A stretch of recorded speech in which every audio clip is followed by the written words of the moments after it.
The frost bit through the silence of the Smoky Mountains, each breath a ghost rising from the ground.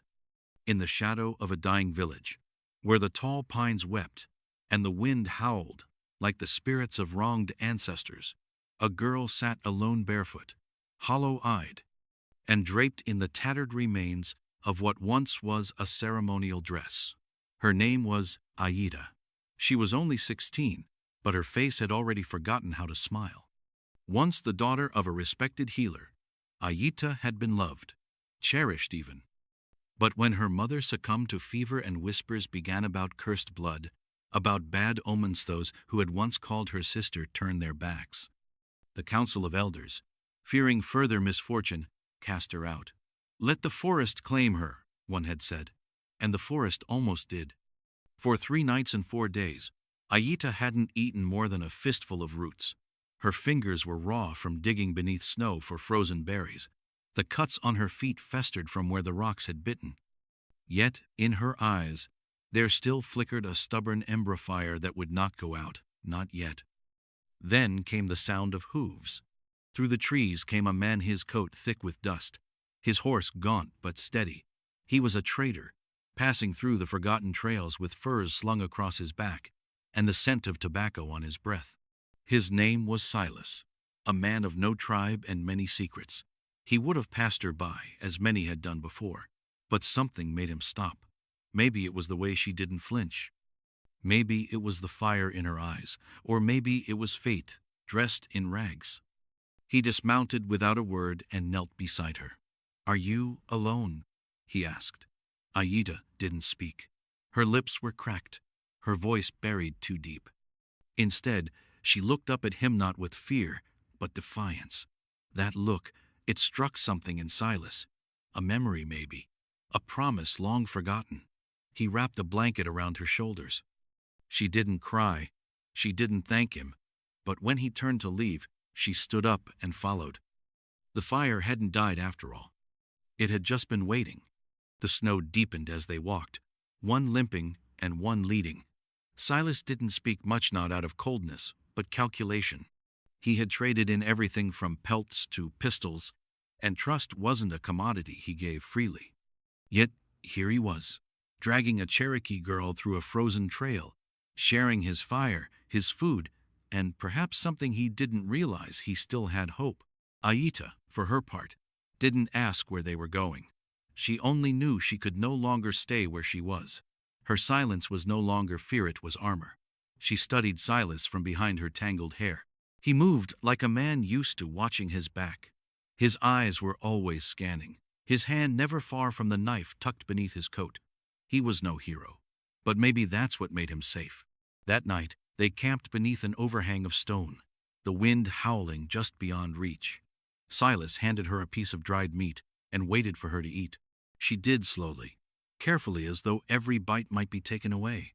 "Why'd they leave you?" he asked finally. Ayita didn't look up. She just said, "They were afraid of me." Silas let out a breath through his nose, a sound halfway between a scoff and a sigh. People do stupid things when they're scared. He poured hot water into a tin cup and handed it to her. "You cursed?" he asked flatly.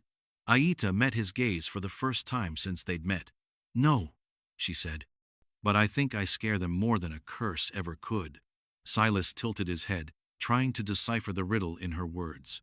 There was a strength in her, buried beneath layers of pain and snow. A kind of strength that didn't ask to be saved, it dared the world to try and stop her. By morning, the fire had burned down to embers, but they were both still there, alive, traveling together. No agreement had been made, no promises exchanged. But when Silas mounted his horse and held out his hand, Ayita took it. Without words, a pact had been formed. 2 outcasts on a trail neither of them had meant to walk. And somewhere, in the forest behind them, the village that left her to die slept soundly. Never knowing the girl they abandoned had just begun her story. The journey turned harsher as they moved east, tracing old hunting paths now buried under snow. Ayita's strength returned in fragments, first her stride, then her voice, and finally her questions. "Where are we going?" she asked one morning, her breath misting in the cold air. Silas didn't look back.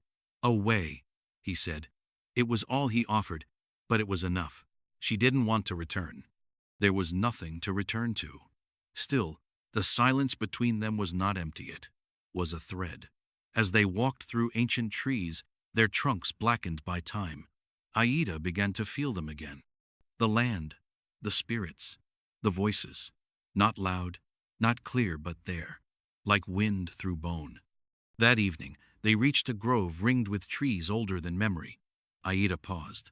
"This place is not safe," she whispered. Silas raised an eyebrow, amused. "Safer than where we've been." But she wasn't joking. Her fingers tightened around her shawl.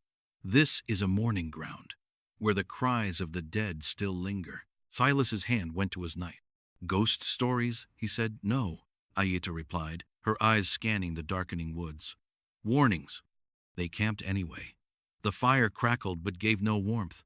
Ayita sat with her knees pulled to her chest, rocking slightly, murmuring words Silas didn't recognize. She was praying not to a god, but to something older, something that lived in roots and wind. Silas laid back with his hat over his eyes, pretending not to watch her, but he saw the way her eyes darted to the shadows, the way her fingers traced symbols into the earth. That night, the forest did not sleep. Something moved beyond the firelight. Twigs snapped, soft and quick. Silas sat up, blade ready. "Wolves?" he asked. Ayita shook her head. "Not with paws." The sound came again, this time closer. Silas stepped forward, but Ayita grabbed his coat. "They don't want you," she said. "They want me." The flames flared, casting monstrous shadows across the trees, and then a voice, not loud, but clear. "You should have died." Ayita stood, her chin high, her voice steady. "I didn't." Silence. Then retreat. The woods calmed, as though recognizing her defiance. Silas stared at her, eyes narrowing. "What are you?" Ayita didn't answer. Not yet. But the trees now knew her name, and so did whatever waited in the dark. Dawn bled red across the sky, casting long, angry streaks through the clouds. The trees stood still, now silent, watching. Silas stirred the fire with a stick, stealing glances at Ayita, who sat with her face turned toward the east. Her cheeks were smudged with ash, her eyes distant. She hadn't spoken since the voice in the night. Silas cleared his throat. "You said they wanted you. Why?" She didn't move. "Because I lived." He frowned. "That doesn't make sense." She turned to him slowly.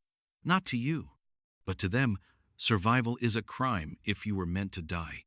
Silas leaned forward, his elbows on his knees. "You mean the elders? Or those things last night?" Ayita gave a bitter half-smile. "There's no difference. The elders cast me out because of a mark, a scar I was born with." She pulled her shawl aside and rolled up her sleeve. On her shoulder, blackened and strange, was a crescent-shaped scar that shimmered faintly in the light. "They called it the death moon, said it was an omen. My mother tried to protect me. She said it was a blessing, that it marked me as someone chosen. But when she died, their fear won." Silas didn't speak. He had seen many wounds in his time knife cuts, bullet holes, burned scars. But this felt different, ancient, heavy. "You believe it?" he finally asked. Ayita's eyes flashed.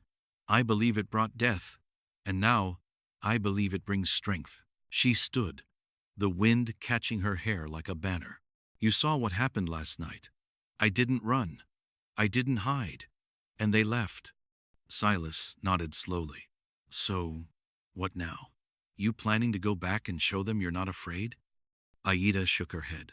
I won't waste fire on ash, but I will go where this mark leads. I think it's time I stop hiding from it." Silas exhaled sharply. "Then I guess I'm coming with you." Ayita looked at him, her expression unreadable. "Why?" He smirked. "Because no one's going to believe me if I tell them I walked away from a girl marked by the moon who stares down ghosts and lives." She didn't smile, but for the first time, her eyes softened. The journey had changed. She was no longer just surviving. Now she was becoming. They traveled deeper into the unknown, where maps gave way to myth and the rivers no longer followed rules. The snow grew thicker, burying trails and swallowing sound, but Ayita pressed on, her footsteps sure, as if something beyond the horizon called her. Silas followed, ever watchful, ever wary. He'd faced war bands, wild beasts, and winter's cruelty. But this girl, this force, cloaked in silence, unnerved him. She spoke little, but when she did, the words hung heavy, like smoke after fire. One morning, they reached a clearing where the trees bent inward unnaturally, their trunks scorched black despite the snow. Ayita froze. "This was a village once," she said. "Long ago." Silas scanned the area. "What happened?" She knelt and touched the ground. "Slaughter." He frowned. "White men?" Ayita shook her head. "Number our own." In the time before stories had names. As if summoned by memory, the wind picked up, swirling ash into the cold air. Silas tasted iron on his tongue. "This place, it's cursed, isn't it?" Ayita didn't answer. She stood and walked to the center of the clearing. There, hidden beneath a thin sheet of snow, was a stone altar cracked, stained deep with something too dark to be old blood.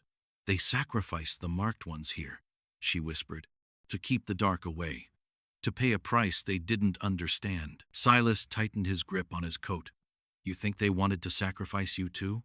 Ayita looked at him, calm as ever. "I think they still do."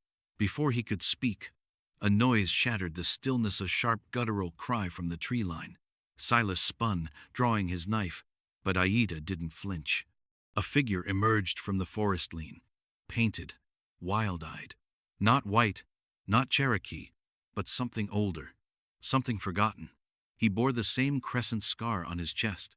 He pointed at Ayita and spoke in a tongue Silas had never heard. But she understood. Her eyes widened.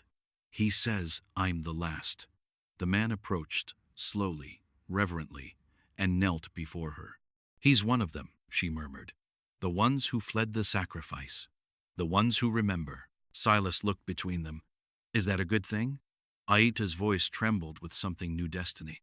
"It means the blood never stopped calling. And now it wants me to answer." The man's name was Ayita, though he hadn't spoken it aloud in years. His tribe was gone, swallowed by time and betrayal. But he had kept their memory alive in his skin, his rituals, his silence. He led them through a narrow pass veiled by cedar trees and fog, into a hidden valley untouched by roads or rumor. Ayita followed without hesitation. Silas trailed behind, his hand never straying far from his weapon. "You trust him?" he asked once they stopped by a stream that whispered secrets to the rocks. Ayita looked back. "He carries the same mark. We are bound in blood," Silas scoffed. "Blood gets people killed. It also brings them back," she replied. Ayita spoke in fragments, his words scattered like bones across a battlefield.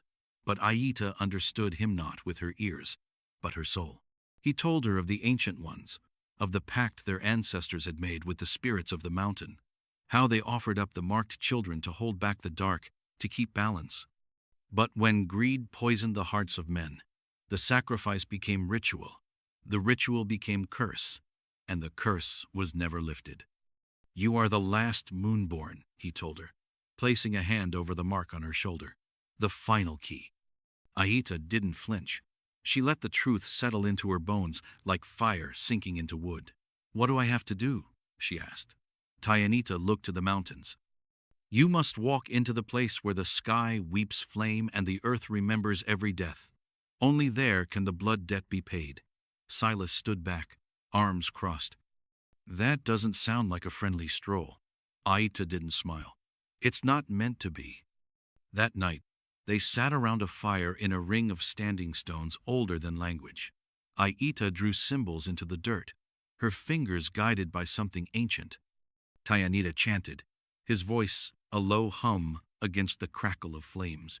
Silas watched them both, realizing he was now deep in something far bigger than he'd bargained for. But he didn't leave, because something in Ayita's eyes told him this wasn't just her journey anymore. It was his, too.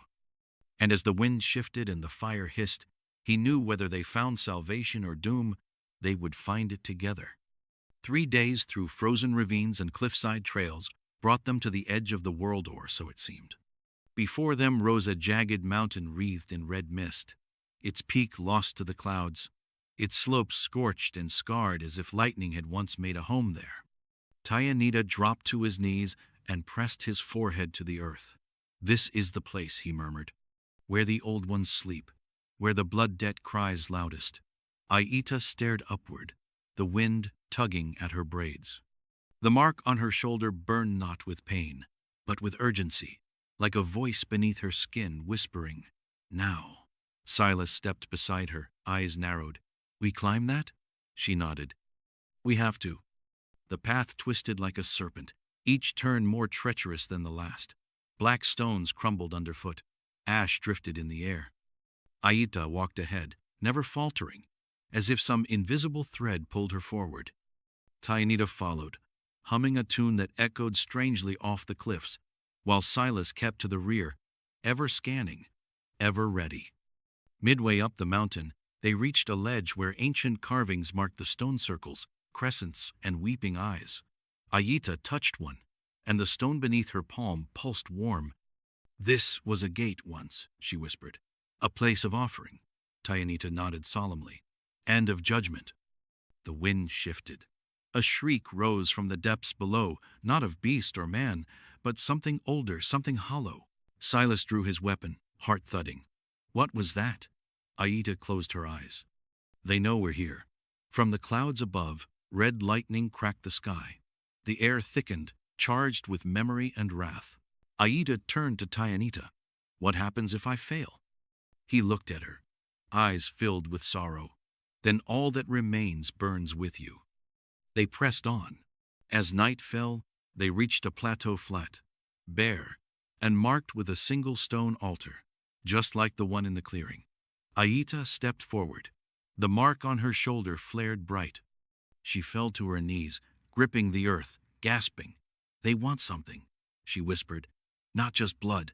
They want truth." Silas moved to her side, but Ayita held him back. "This is her trial.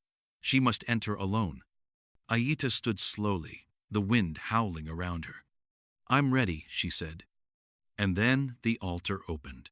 Stone ground against stone as the altar cracked open, revealing a narrow staircase descending into darkness so thick it seemed to breathe. Ayita did not hesitate. Her bare feet met the cold steps, and with each one she took, the mark on her shoulder pulsed like a heartbeat out of sync with the world. Behind her, the red sky throbbed above the plateau, and Silas watched, jaw clenched, powerless. Ayita stood beside him, chanting softly, his voice trembling. "The mountain remembers," he said, "and it does not forgive easily." Ayita descended alone. The air grew warmer the deeper she went, thick with the scent of ash and something metallic, blood maybe. The passage opened into a cavern so vast it swallowed sound. Pillars of carved obsidian reached toward a ceiling lost in shadow. All around her, glyphs glowed faintly, symbols of the moon, the stars, the wound between life and death. Then the voices began, first one, then many, echoing not around her but inside her. "You carry the mark. You carry the debt." Ayita stood tall. "I didn't ask for this," she said. The voices thundered. "But you are chosen, and the chosen do not ask."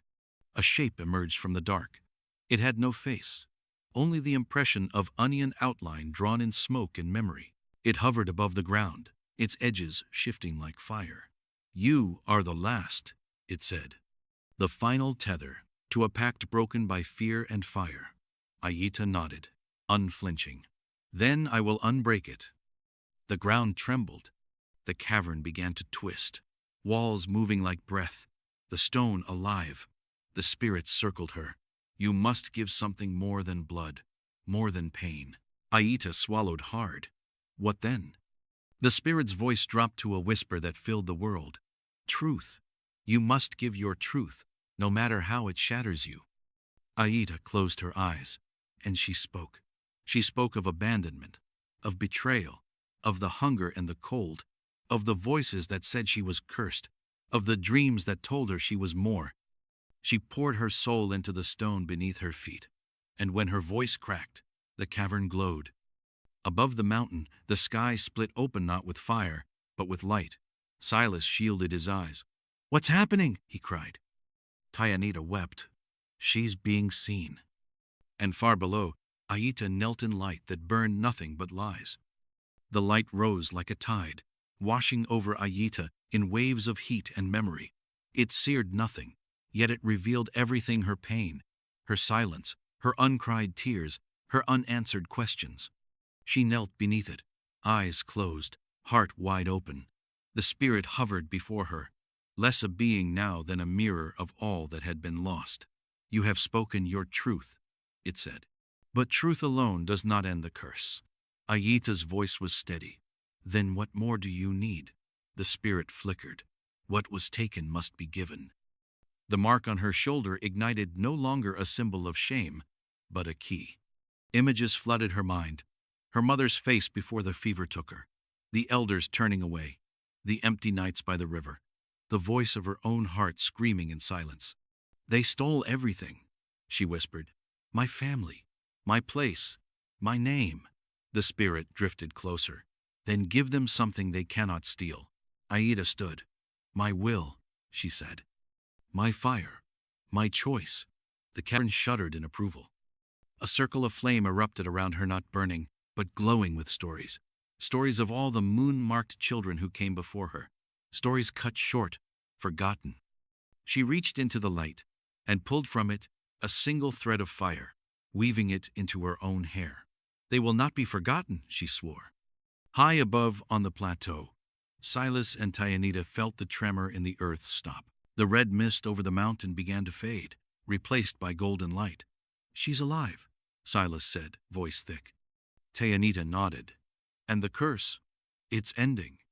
From the mouth of the altar, Ayita emerged slowly, steadily, her eyes burning not with rage, but with clarity. Her mark had changed. No longer a scar, now a symbol, a moon wrapped in flame. She walked past them, barefoot, unshivering, as if the mountain itself had chosen to carry her down. Silas stepped into her path. You okay? He asked. She looked at him, and for the first time, smiled. I am more than okay. I am whole. Tayanita bowed his head. You did what none of us could. Ayita looked to the horizon, where the sun began to rise. No, she said. I did what I was born for. Word spread before she even reached the valley. Whispers rode the wind of a girl marked by the moon, who walked into the mountain and came back touched by the old light. Some said she was a spirit herself now. Others feared she would bring ruin. But Ayita walked on, unbothered by legend. Her steps were steady, her face calm, her eyes holding the kind of fire that no frost could touch. Silas rode beside her, quiet as always, yet changed. He no longer looked at her like a lost girl. Now he looked at her like someone who had seen what most men fear to name. Tayanita traveled behind, humming the song of remembrance, a melody that hadn't been sung in generations. When they reached the edge of Ayita's village, the same place that had left her to Dish did not stop. Children ran to their doorways, elders froze in place. One old man stepped forward, face pale, eyes wide. The cursed one returns, he whispered. Ayita held his gaze. The forgotten one returns, and I am cursed no longer. Gasps rose from the people. The crescent on her shoulder glowed faintly beneath her shawl, not dark like a brand, but gold like dawn. She stepped into the center of the village and raised her hand. You feared me, she said, her voice even strong. You cast me out, but I carried the curse you feared into the mountain, and I burned it clean. The debt is paid. The fear ends now. No one spoke. No one moved. Until a small girl stepped forward, eyes wide with wonder. She touched Ayita's hand. Are you magic? Ayita knelt. Number, but truth is, and truth burns brighter than lies.